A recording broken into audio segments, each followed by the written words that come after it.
Policy of January 9th, 2023. The gentleman from Utah, Mr. Moore, is recognized for 60 minutes as the designee of the Majority Leader. Thank you, Mr. Speaker. I ask unanimous consent that all members may have 5 legislative days in which to revise and extend their remarks and include extraneous material on the topic of this special order. Without objection.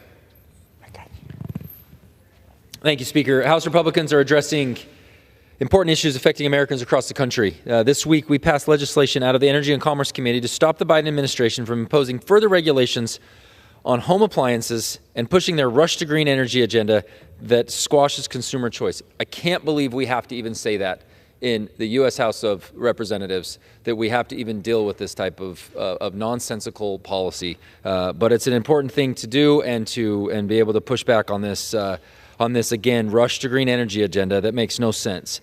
As Americans struggle with historic inflation and everyday goods and energy costs, it is important that we have the ability to purchase the appliances that best suit our needs rather than overregulated appliances that the Department of Energy's analysis. This will increase upfront costs by nearly 30%. I hope Americans can understand that. This type of nonsensical overregulation is just going to cost them more money in an inflationary period that has been persistent since Biden took office. We continue to stand up to anti-Semitism on our college campuses and hold university leadership accountable. Speaker Johnson has convened a probe into the leadership failures at our colleges and universities and the ways that they have allowed dangerous and harmful protests to overrun their campuses, putting Jewish students and community members in danger.